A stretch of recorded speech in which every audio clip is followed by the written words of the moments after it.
Recombination क्या होता है? देखो ऐसा होता है, जब माँ बाप से बच्चे बनते हैं, मतलब हम, तो हमारे पेरेंट्स से हमें क्रोमोसोम्स आते हैं। क्रोमोसोम्स में क्या होते हैं?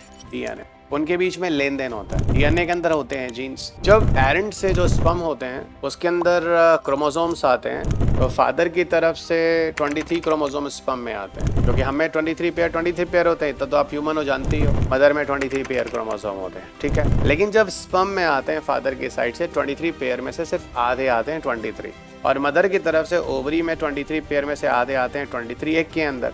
लेकिन जब स्पर्म एग आते हैं ना, इनमें जो फादर के अंदर के क्रोमोसोम होते हैं 23 पेयर, उसके अंदर जीन्स पाए जाते हैं। उनके जीन के बीच में लेन देन होता है, जिसको हम कहते हैं क्रॉसिंग ओवर। इसीलिए जब आप बनते हैं तो कुछ जीन के लेन देन से आप आते हैं, फिर उसी क्रोमोसोम्स में से उस जीन के लेन देन से आपका भाई आता है, उसी जीन के लेन देन से आपका तीसरा भाई आता है, एक आध बहनें भी आ रही हैं, 2-3 बहनें भी आ रही हैं। मतलब ये जो मैं कह रहा हूँ ना, इसीलिए आप और आपका भाई और उसका फिर बाद एक और भाई या बहन, उसका एक और बहन, सब अलग अलग तरीके के होते हैं। क्योंकि आपकी बॉडी में जो जीन्स होती हैं, आपके पापा की बॉडी में, आपकी मम्मा की बॉडी में, जब आप बनते हैं, उन क्रोमोसोम्स के अंदर जो जीन होता है उसके बीच क्या होता है?